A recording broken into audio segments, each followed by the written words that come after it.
இந்த சூழ்நிலையிலே எனக்காக தேவன் என்ன வேலை செய்து கொண்டிருக்கிறார், தேவன் எங்கே இருக்கிறார், என்ன செய்து கொண்டிருக்கிறார் என்று பார்ப்பதுதான் தேவனுடைய பார்வை.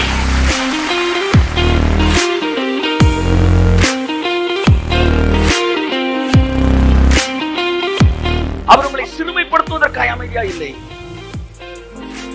தான் திட்டமிட்டதை தவிர வேறு எதுவும் நடக்காது என்று அவர் அறிந்திருக்கிறபடியினால் அமைதியாக இருக்கிறார்.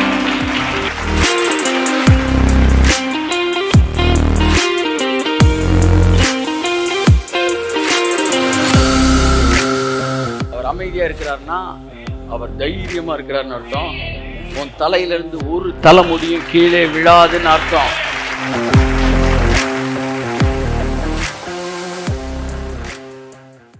ஒரே ஒரு இன்ஃபர்மேஷனு, இப்போ ஒன்றும் இல்லை, இப்போ 120 இருக்கீங்க எல்லாம் ஒரு அனௌன்ஸ்மெண்ட், 110க்கு மேலே இருந்தால் சுகர் பேஷண்ட்னா இப்போ பாதி பேர் சுகர் பேஷண்ட். இப்போ என்ன சொல்ல வரேன்னா, we started moved by the negative dimension sight. அதனால பழத்தை சாப்பிட்டோன்னு வந்து கேட்குறாரு, ஆதாமீன் எங்கே இருக்கிறாய்? நான் நிர்வாணியா இருக்கிறேன். உனக்கு கர்த்தர் சொல்றாரு, நீ நிர்வாணி நேரா சொன்னது உனக்கு? கையெத்துங்க சார், இதான் காட் சைட் சார். நான் பாவி, யாரா சொன்னது? கையத்தட்டு, கையத்தட்டுங்க, கையத்தட்டுங்க.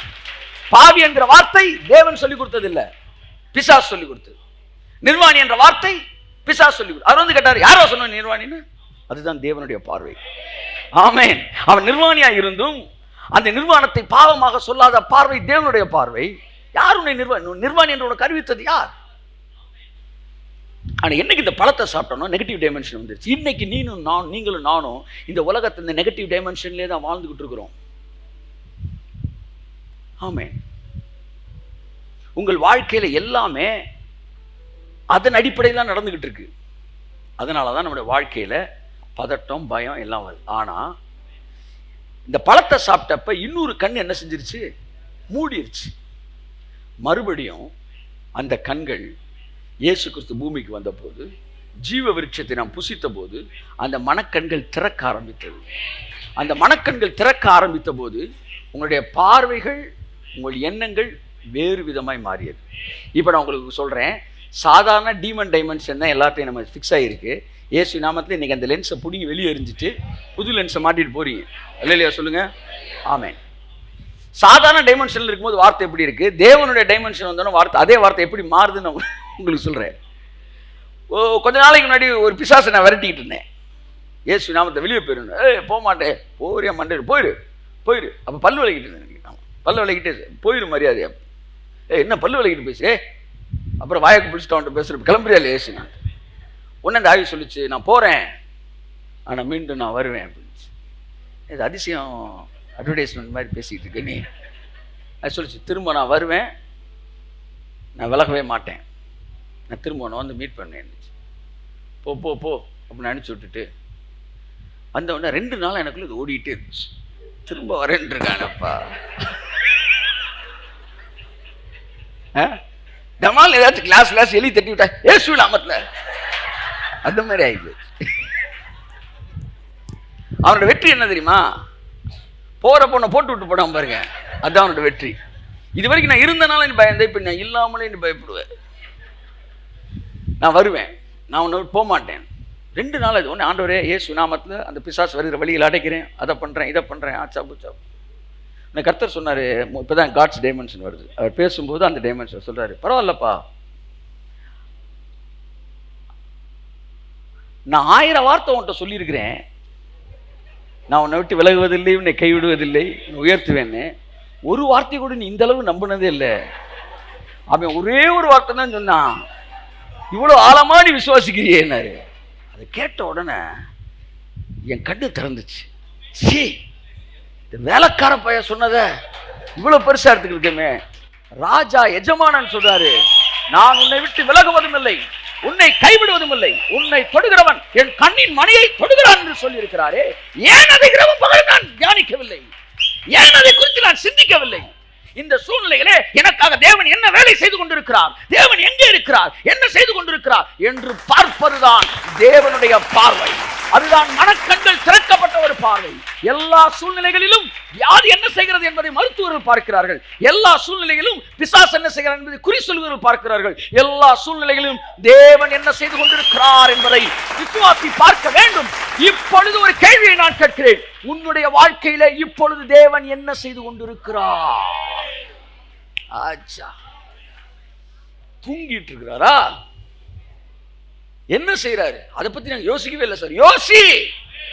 வியாதி என்ன செய்யுதுன்னு யோசித்தியே, சூழ்நிலை என்ன செய்து யோசித்தியே, சத்துரு என்ன செய்யறான்னு யோசித்தியே, தலைவர் என்ன செய்யறாரு, தேவன் என்ன செய்யறான்னு யோசிக்கல.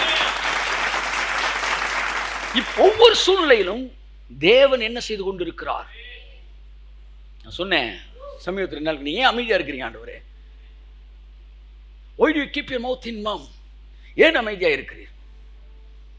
அப்ப தேவன் டைமென்ஷன் பேசுறாரு. நான் அமைதியா தான் இருக்கிறேன், யாருக்கு என்னது, ஆனா ஏன் அமைதியா இருக்கேன் தெரியுமா? அப்படின்னா அவர் அமைதியா இருக்கிறார்னா அவர் தைரியமா இருக்கிறார்னு அர்த்தம். உன் தலையிலிருந்து ஒரு தலைமுடியும் கீழே விழாதுன்னு அர்த்தம். போயிட்டே இருங்க, போயிட்டே இருங்க. வேற எதுவும் டைரக்ஷன் இல்லைன்னு அர்த்தம். போட்டு சுரண்டிக்கிட்டே இருக்கக்கூடாது.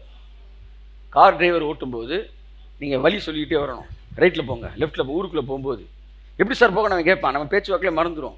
Right sir, right. நீங்கள் நம்ம ஓட்டுற மாதிரி நினச்சிக்கிட்டு நம்ம ரோடு வந்தால் ஆட்டோமேட்டிக்காக வண்டி விளையாது, சொன்னாதான் வளர்ப்பார். ஆனால் மெயின் ரோட்டில் போனீங்க 4 ways-ல, அது ஒரு 100 கிலோமீட்டர் ஒரே ரோடு போயிட்டுருக்கு. அப்போ டிரைவர் வந்து எப்படி சார் போகணும், எப்படி சார் போகணும், எப்படி போகணுமா, தலையில் போடா, அதான் ஒரே ரோடு தானே இருக்குது, போயிட்டே இருக்க வேண்டியான. அந்த 100 கிலோமீட்டர் சொல்லிக்கிட்டே இருக்கணுமா? நேராப்போ நேராப்போ, ஓரம்போ அப்படி சொல்லணுமா? தேவையில்லை. அப்போ இப்படியே போயிட்டே இருக்குன்னா என்ன அர்த்தம்? சரியாத்தான் போயிட்டு இருக்குன்னு அர்த்தம். தேவன் அமைதியாக இருக்காருன்னா என்ன அர்த்தம்னா சரியாத்தான் வாழ்க்கையில் எல்லாம் நடக்கும். பயப்படாத, நான் உன் கூட இருக்கிறேன், திகையாதே, கலங்காதே, நான் உன் தேவன், நான் உன்னை பலப்படுத்தி உனக்கு சகாயம் பண்ணுவேன். நான் என்ன செய்கிறேன் என்று பார்ப்பதுதான் மனக்கண்களின் பார்வை.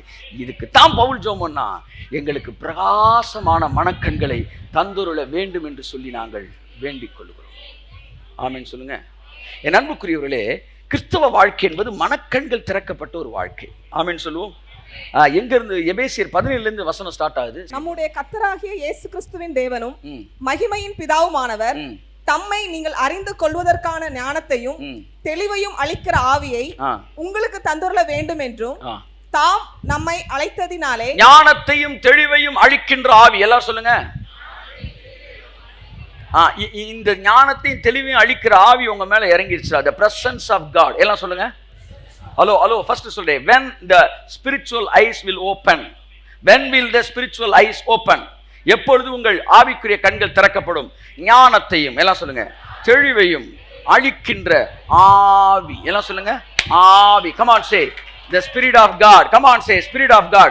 whenever you come to prayer, நீங்க வந்தவொடனே கட கட கட கடன்னு ஒப்பிக்க ஆரம்பிக்கிறோம். 1 2 தொடங்கிடவே கூடாது. உட்கார்ந்த உடனே அந்த ஆவி அப்படியே இறங்கணும். You must be connected with the presence of the Lord. எத்தனை பேர் இங்க அமர்ந்திருக்கிறவர்கள் தேவ பிரசன்னத்தோடு இணைக்கப்பட்டு இருக்கிறீர்கள்? நான் சொல்லவா தேவனுடைய பிரசன்னத்தோடு நீங்கள் இணைக்கப்பட்ட மாத்திரத்திலே உங்கள் மனக்கண்கள் திறக்கப்பட ஆரம்பிக்கிறது. அப்பொழுது சூழ்நிலையிலே தேவன் என்ன செய்து கொண்டிருக்கிறார் என்பதை உங்கள் கண்கள் பார்க்க ஆரம்பிக்கிறது. நீங்க மாம்சத்துல பாடி, மாம்சத்திலே சிந்திச்சு, மாம்சத்திலே யோசிக்கிற வரைக்கும் உங்களுக்கு வியாதியும் வறுமையும் பிரச்சனையும் எதிரிகளும் மட்டுமே கண்கள் படுவார்கள். சில நேரம் சிலர் அனுப்புற SMS பார்த்தா எப்பவுமே எதிர்மறையானதாகவே இருக்கும். காரணம் என்னன்னா, இந்த உலகத்தை அவர் எதிர்மறையாவே பார்த்திருக்கிறார்கள். என்னை யாரும் என்கரேஜ் பண்ணல, என்னை யாரும் தூக்கி விடல, என்னை யாரும். ஏன் அதுல போயிட்டு இருக்கீங்க? Come to the right dimension. Right dimension. என் அன்புக்குரியவர்களே, நீங்கள் ஆவியானவரோடு இணைக்கப்பட்ட உடனே உங்க கண்ணு திறக்கப்பட்டுரும். நீங்க ஐசியூக்குள்ள ஒரு ஆள் பக்கத்தில் நின்றுட்டு இருப்பீங்க.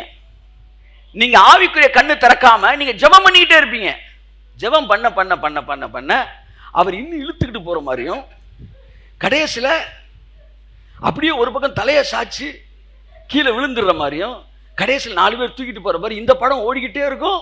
நீ என்ன செஞ்சுக்கிட்டே இருப்ப? ரிப ரப ரிப ரப ரிப ரபன்னு பழைய கிரைண்டர் சுத்துற மாதிரி ரிப ரிப ரிப ரிப. ஆனா இந்த பாருங்க, இந்த மனக்கண்கள் திறக்கப்படுகிற அனுபவம். இப்ப ஆவியானவரோட அந்த இடத்த நீங்க இணையணும். இணைஞ்ச உடனே நான் சொல்றேன், உங்கள் ஸ்பிரிச்சுவல் ஐஸ் ஓப்பன் ஆன உடனே உங்கள் கண்ணுக்கு அவர் நாளைக்கு காலையில் வீட்டில் உட்காந்து என்ன சாப்பிட்டுக்கிட்டு இருக்கிறாரு அப்படின்னு காட்டுவார் கர்த்தர். சாப்பாடு மெனு கூட மாறாது சார், அப்படியே காட்டுவார். அவர் எந்திரிச்சு உட்காந்து சாப்பிட்ற பார்த்துட்டீங்களே இனி விசுவாசம்னு ஒன்று உங்களுக்கு சொல்லவே வேணாம், தலைக்கு மேலே எந்திரிச்சு நிற்காது. இயேசுவின் நாமத்தில் ஒரு தடவி கொடுத்து வெளியே வந்துடுவீங்க, மேட்ரு சால்வ் ஆயிடும். கைதுங்க ராமே. பார்த்தேன் இயேசு நீர்க்கோவை உள்ள வியாதி ஒருவனை உள்ளவனை அழைத்து, அவனே கேட்கவே இல்லை, வாப்பான்னு கூப்பிட்டாரான். கூப்பிட்டு கைகளை வைத்தார். 18 வருஷம் கூனியாக இருந்த ஒரு அழைத்து கைகளை வைத்தார். ஒன்றும் சொல்ல தடவி தான் கொடுத்தாரு. தடவுனா எந்திரிச்சிட்டாங்க. ரிக்கா பாராலாம் கிடையாது, தடவி கொடு, தொட்ட ஒன்று. அப்போ என்ன டைமென்ஷனில் அவர் இருந்திருப்பார் பாருங்க. அப்போ அந்த டைமென்ஷன் வந்துருச்சுன்னா ஃபெய்த் தானாக வந்துடும். அதான் சொல்கிறேன், விசுவாசம் மனக்கண்கள் திறந்த உடனே உங்கள் கண் ஒரு காட்சியை பார்க்குது. பார்த்த உடனே மனசு அதை விசுவாசிக்க ஆரம்பிக்குது. என் ஒய்ஃப் கன்சீவ் ஆனப்போ, இதுக்கு முன்னாடி கன்சீவ் ஆனப்புற அது தொடர்ந்து அந்த கரு தங்க வேண்டும் என்று சொல்லி பல விதமான ஒரு நியூஸ் அதை சுற்றி இருக்குது. ஏஜ் இப்படி ஆயிடுச்சு, திடீர்னு மிஸ் ஆக வாய்ப்பு இருக்குது, இப்படி ஓடிட்டே இருக்குது. கிடக்குள்ள இந்த பதட்டம் இருந்துச்சு, ஜோம் பண்ணியிருக்கேன். திடீர்னு ஒரு நாள் விஷனை காமிச்சார். இப்போ யோவான் எப்படி இருக்கானா அப்பயே அப்படி காட்டுறாரு கண்ணில்.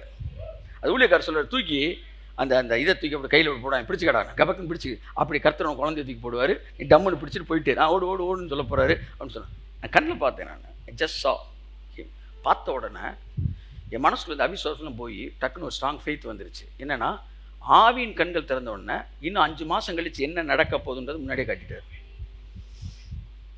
நான் சொல்லவா, மருத்துவர்கள் சரி, மனிதர்கள் சரி, கெஸ் பண்ணுறவங்க இவங்க எல்லாம் ஒரு ஃபீல் பண்ணி ஒரு கெஸ் பண்ணி ஒன்று சொல்லுவாங்க. ஆனால் கண்ணு திறக்கப்பட்டால் 5 வருஷம் கழிச்சு எப்படி இருக்கும் உங்கள் லைஃப் இப்போ நீங்கள் பார்க்கலாம்.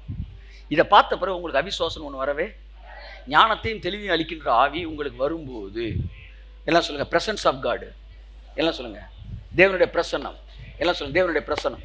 இன்று முதல் ஜெபத்திற்கு நீங்கள் முக்கியத்துவம் கொடுக்குற நீங்கள் ஜெபம் பண்ணுங்க வேணான்னு சொல்ல, முதலாவது பிரசன்னத்திற்கு முக்கியத்துவம் கொடுங்கள்.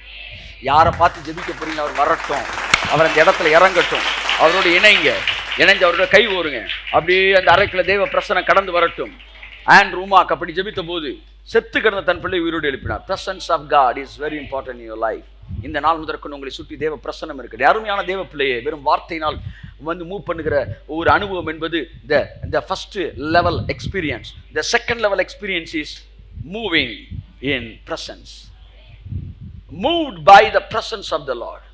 பிரசன்னம் எங்க திரும்ப God's presence அதுல இருக்கும்போது உங்களுக்கு எதிர்மறை எண்ணம் வராது. எழுதி கொடுக்கிறேன் வைத்துக் கொள்ளுங்கள். அந்த பிரசன்ஸ் உங்களை எப்பவுமே பாசிட்டிவ்ல வச்சிருக்கு. ஏன்னா அவருடைய சமூகம் உங்களுக்குள்ள இருக்கிறனால எல்லாவற்றை குறித்த நேர்மறையான பார்வை மட்டுமே உங்களுக்கு தேவன் கொடுப்பார். அதனால பவுல் சொல்றாரு, அந்த பிரகாசமான மனக்கண்கள், இந்த மனக்கண்கள் திறக்கப்படுது. திறந்தவுடனே அந்த கண்ணு பிரகாசம் அடையுமா. பிரகாசமான மனக்கண் உங்களுக்கு தந்துரல வேண்டும் என்று சொல்லி உங்களுக்காக நான் வேண்டிக் கொள்கிறேன். அடுத்த வசனம் வாசிங்க. எல்லா துரைத்தனத்துக்கும் அதிகாரத்துக்கும் பாருங்க, கண்ணு திறந்தோன்னு உங்க பார்வை எப்படி வரும் பாருங்க. எல்லா துரைத்தனத்துக்கும், எல்லா வியாதிக்கும், எல்லா அதிகாரத்திற்கும், வல்லமைக்கும், கர்த்தத்துவத்துக்கும் இம்மையில் மாத்திரமல்ல மறுமையில் பேர் பெற்றிருக்கிற எல்லா நாமத்துக்கும் மேலாய் அவர் உயர்ந்திருக்கத்தக்கதாக என்றைக்கு மனக்கண்கள் திறக்கப்படுகிறதோ அப்பொழுது எல்லா விதமான வல்லமைக்கு மேலாய் தேவன் சிங்காசனத்தில் அமர்ந்திருப்பதை உங்கள் கண்கள் பார்க்க ஆரம்பிக்கும். உங்கள் வாழ்க்கை பயப்படாது. உங்கள் மனக்கண் இந்த நாள் திறக்கப்படும். உங்கள் மனக்கண் திறக்கப்பட ஆரம்பிச்சிருச்சுன்னா எதிர்மறைக்கு நீங்க பயப்பட மாட்டீங்க. இங்க பாருங்க, பைபிள்ல நிறைய வார் நடந்திருக்கு. எல்லா வார் நடக்கும்போது ஜோம் பண்ணிக்கிட்டே எல்லாம் பண்ண மாட்டாங்க. மோசே எத்தனையோ வார் நடந்திருக்கு. ஆனா அமலேக்கியர்களோட வார் பண்ணும்போது மட்டும்தான் மோசே ஜோம் பண்ணான்.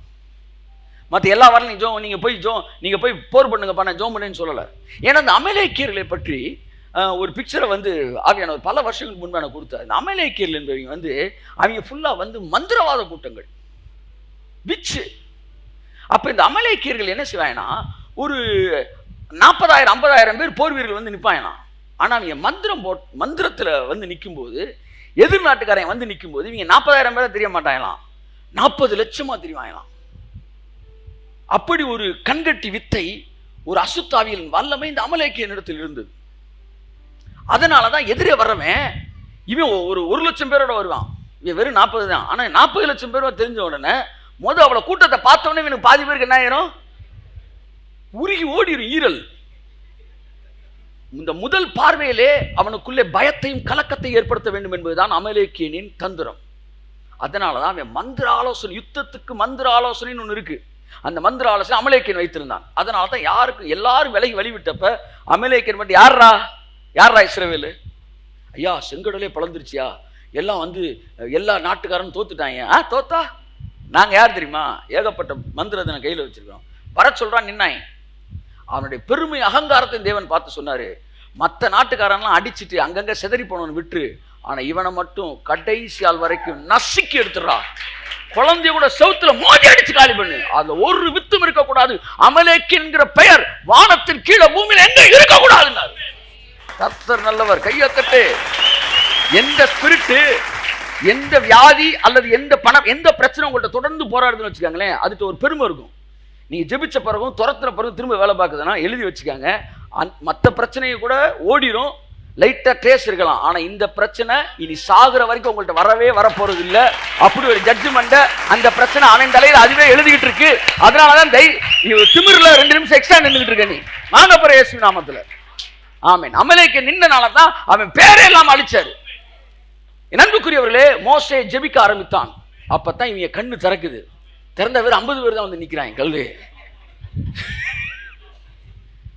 அமலேக்கிய வார் வந்து ஸ்பிரிச்சுவல் வார். மோசே கையை உயர்த்திய போது இவர்கள் கண்கள் திறக்கப்படுகிறது, அடிச்சு தாக்குறாங்க. கை இறங்கும் போது பாக்குறாங்க 50 திரும்ப 5000. உங்க வாழ்க்கையில கூட உங்க ஸ்பிரிச்சுவல் ஐஸ் ஓப்பன் ஆகும்போது உங்க எதிரி ஆளே கிடையாது. நான் சொல்லவா, அந்த கண்ணு திறந்துருச்சுன்னா உங்களுக்கு முன்னாடி கேன்சர்ன்ற ஒரு வியாதியாவே தெரியாது. சீரியஸா சொல்றேன், நான் எந்தூர்ல பேசல, நான் வந்து ஆவிலிருந்து பேசுறேன், அது ஒரு விஷயமாவே தெரியாது. இது வரைக்கும் உலகம் தோற்றத்துல இருந்து குணமாகாத வியாதினால சொல்லுங்க, அதுக்கு கூட நீங்க பயப்பட மாட்டே. போடா, கர்த்தர் ராஜரிகம் பண்ணுகிறார். ஆமென். பூமி கீழ்பட்டு இருக்க வேண்டும் என்கிற மனநிலை உங்களை அறியாமல் வந்துடும். நீங்க சிங்கத்தை போல அறியாமல் மாறிவிடுவீர்கள். அதுதான் அந்த மனக்கண்கள் திறக்கப்படுகிற அனுபவம். அதனாலதான் பவுல் ஒரே ஒரு ஜெபத்தை பண்ணான். இந்த ஜெபத்தை தான் கெனத் ஹேகின் வந்து 40 வருஷம் ஜெபிச்சாராம், மன்னிக்கும் 14 வருஷம் ஜெபிச்சாராம். தன்னுடைய ஜனங்களுக்காக கையை வச்சு ஆண்டவரே, என்னுடைய பிள்ளைகளுடைய மனக்கண்கள் திறக்கப்படும். அந்த ஜெபத்தோட விளைவு தான் நீங்க நம்ம கண்ணெல்லாம் திறந்திருக்குன்னு நான் சொல்றேன்.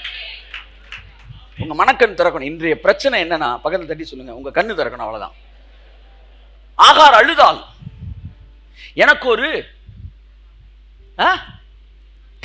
எனக்கு தண்ணீர் தர வேண்டும் என்று சொல்லி ஆகார் அழுதால், என் பிள்ளை சாக போகுது, அந்த பிள்ளை சாகிறத நான் பார்க்க மாட்டேன்னு போட்டுட்டு ஓடி போய் அழுகிற ஆகார். எவ்வளவு ஒரு கொடுமையான ஒரு மனநிலை. கணவன் கைவிட்டு விட்டான், பிள்ளையும் தாயும் மனாந்தரத்தில் திரிகிறார்கள். அந்த சின்ன பிள்ளை தண்ணிக்கு அழுகுது, குடுக்கிறதுக்கு தண்ணி இல்லை, அது சாகிறத பார்க்க முடியல. ஆகாரால போட்டுட்டு போய் அழுகிறா. அப்ப தேவன் பிள்ளையின் சத்தத்தை கேட்டார். கையத்தட்டு.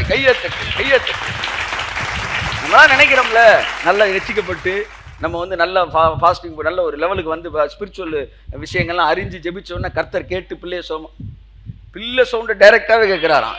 என்ன ஆகு, டக்குன்னு முடிச்சு விடியான்றாரா. ஆகார கேட்கல, பிள்ளையின் சத்தத்தை கேட்டார். அங்கே ஊற்றை தேவன் திறக்கலையா, ஆகாரின் கண்களை திறந்தார். அப்ப ஊத்து ஏற்கனவே அங்கதான் இருந்துச்சு. இன்று திறக்கப்பட வேண்டியது ஊற்று அல்ல, இன்று திறக்கப்பட வேண்டியது உங்கள் கண்கள். உங்கள் கண்கள் திறக்கப்பட்டு விட்டால் உங்களுக்குள்ளே ஒரு ஜீவ ஊற்று இருப்பதை நீங்கள் அறிந்து கொள்வீர்கள். கைத்தட்டுக்கு அதை ஏற்கனவே சொன்னேன் பார்த்தீங்களா, அந்த ஜீவ ஊற்று சுரக்க ஆரம்பிக்கும் போது உங்களுக்குள்ள இருக்க வியாதி எல்லாம் ஆட்டோமேட்டிக்காக மறையும். அந்த நாளுக்குள்ள வந்துட்டீங்க. உங்களுக்குள்ள ஒரு சுரப்பி இருக்கு, அந்த சுரப்பி ஜீவ ஊற்று. எப்படி வந்து சேட் நியூஸை கேட்கும் போதெல்லாம் உங்களுடைய கண்ணீர் சுரப்பி வேலை செய்கிறதோ, பயமுறுத்துற விஷயத்தை கேட்கும்போது உங்களுக்குள்ள வேறு சுரப்பி வேலை செய்கிறதோ, அப்படி தேவனுடைய வார்த்தையை கேட்கும்போது உங்களுக்குள்ள ஜீவ சுரப்பி வேலை செய்கிறது. இப்பொழுது அந்த சுரப்பி வேலை செஞ்சுக்கிட்டு இருக்கு. உங்களுடைய சுகரை அழிக்கக்கூடிய ஒரு சுரப்பி இப்பொழுது வேலை செய்து கொண்டு இருக்கிறது. சுரக்காத இன்சுலின் எல்லாம் இயேசுவின் நாமத்தில் சுரக்கிறது. உங்க வயிற்றில் இருக்கிற கேன்சர், உங்கள் சரீரத்தில் இருக்கிற கேன்சர், எந்த விஷயம் இருந்தாலும், அல்லது வந்து உங்களுக்கு இருக்கிற டிபி அல்லது HIV, what ever it maybe, உங்களுக்குள்ள ஒரு ஜீவ சுரப்பி இருக்கு. இந்த வார்த்தையை நீங்க கேட்டுக்கொண்டிருக்கும் இந்த சுரப்பிலேருந்து அப்படியே டிராப்பா உள்ள இருந்து வெளியே வருது. அது போய் உங்க HIV, உங்க டிபி, உங்க tumour, what ever it maybe, அதை அப்படியே ஹீல் பண்ண ஆரம்பிக்கும். ஸோ ஒன்று பிரசன்ஸ் ஆஃப் காட் வந்த உடனே பாருங்க மனக்கண் திறக்குது. திறந்த உடனே துரைத்தனத்துக்கு அதிகாரத்துக்கு மேல இருக்க கடவுளை பத்தி பேச ஆரம்பிக்கிறான். நீங்களும் அப்படி பேச ஆரம்பிப்பீங்க. ஆமேன்னு சொல்லுங்க. ஒரே நாள் நடக்கல, பரவாயில்ல சார், நீங்க திறந்துட்டாலே போதும். அதுக்கப்புறம் அந்த சின்ன பிள்ளை கண்ணு கொஞ்சம் கொஞ்சமாக பிரைட் ஆகி, இப்போ நான் பக்கத்து ரூம்ல இருந்து கையை காமிச்ச கூட கிளீனாக பார்க்குறேன். அப்படின்னு நான் ஃபோனில் பேசிக்கிட்டு இருந்தா இப்படி பால் குடிச்சிக்கிட்டு இருக்கேன், திரும்பி பார்க்குறான். அவன் பார்க்குற பார்வையில் என்ன ஸ்டைலு, என்ன லுக்கு அப்படின்ற மாதிரி அப்படியே சிரிச்சுக்கிட்டே அப்படி பார்க்குறது. நான் கவனிக்காம டக்குன்னு பார்க்க ஒருத்தர் என்ன நம்மளை ரசிச்சுக்கிட்டு இருக்கான். பார்த்தேன் சிரிச்சு திரும்ப வேலையை தொடங்குறான். இப்போ அவனுக்கு எவ்வளோ தூரத்தில் இருக்கிற மேட்டர் தெரிய ஆரம்பிக்குது. அப்படித்தான் உங்கள் ஸ்பிரிச்சுவல் ஐஸ் இருக்குது, மனக்கண்கள் அது திறந்த உடனே கர்த்தர் நிற்கிறது தெரியும், கர்த்தர் வேலை செய்யறது தெரியும்.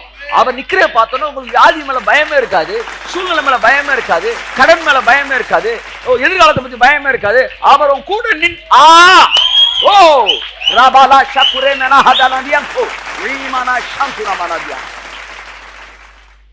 ஆமே. அதான் ஒரு பிசாசு துரத்தும் போது அசுத்தாவி ஊழியக்காரன் சொல்லிச்சான், ஏய் உன்னை கொல்லாம விட மாட்டான்டா அப்படின்னு. எப்பவுமே டயலாக் ரொம்ப தெளிவா பேசுறான். அவன் வசன மனோகர வசன பயங்கர வேலையில அவனை பயமுறுத்த வேண்டும் என்று பேசுறான்.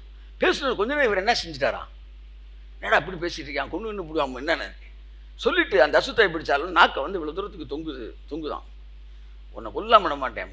உடனே சொல்ல, என்னை தொட்டுப்பார், என்னை தொட்டு நீ இந்த இடத்த நன்றியான்னு பார்ப்போம், கர்த்தருடைய ஆவியான மேலே இருக்க என்னை தொடுறா சொன்ன உடனே தாவி சொல்லிச்சான், உன்னை தொடுறா இருந்தால் தான் உங்கள் அம்மா வயிற்றுல இருந்த போய் உன்னை தொட்டிருப்பேன். ஆனால் அன்னைக்கு என்னை தொட முடியாதபடி யார் உன் பக்கத்தில் நின்னாரோ அவர் தான் இன்னைக்கு உன் பக்கத்தில் நிற்கிறார். ஆமே, அவர் உன் பக்கத்திலே நிற்கிறார். உன் வலது பக்கத்தில் நிழலாக இருக்கிறாரா. நிழல் ஒன்று என்ன, எந்திரிச்சு வீட்டை பக்கம் போயிருங்க, அவ்வளோதான். ஆமாம், கிளம்பிடுங்க. அவர் இருக்கார் சார், இன்னையிலேருந்து உங்கள் மனக்கண் திறக்கப்படட்டும். அப்படியே அவரை ஜஸ்ட் சீக்கிங் ஹங்க் நேமேனா ஷிக்குரு. இந்த கண் எப்போ திறக்கப்படும்னா, பைபிள் சொல்லுது, யோனத்தான் அவங்க அப்பா சவுல் போர் செஞ்சு போயிட்டு இருக்கும்போது யோனத்தான் எல்லாம் போகிறான். சவுல் சொல்லிட்டான், 3 நாள் ஃபாஸ்டிங், எவனும் பச்சை தண்ணி கூட குடிக்கக்கூடாது, ஜெயிக்கிற வரைக்கும் ஃபாஸ்டிங். ஜெயிக்கிற அன்னைக்கு ஃபாஸ்டிங் போட்ட முதல் புத்திசாலி இது, போருக்கு ஃபாஸ்டிங் போட்ட முதல் புத்திசாலி சவுல் தான். உடனே எல்லாம் சாப்பிடாம இருந்து கத்தி இப்படி பிடிச்சிக்கிட்டு இருக்கிறாங்க. ஓ ரபாலா ஷான் பிடிச்சிக்கிட்டு இருக்கிறாங்க. எல்லாம் போங்கன்னு போது எவனும் அப்படியே தலை கிரு சுற்றுது. இப்போ இந்த யோனத்தான் மட்டும் என்ன செய்கிறான், திடீர்னு என்ன செய்கிறான், ஒரு தேன் கூட்டை பார்க்குறான். பார்த்த உடனே அந்த தேன் சூப்பராக இருக்கப்பா அப்படின்னு கேட்குறான்.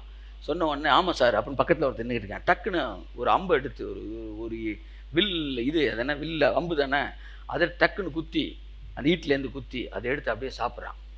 பைபிள் சொல்லுது, அந்த தேனை புசித்த உடனே அவன் கண்கள் தெளிவடைய ஆரம்பித்தது.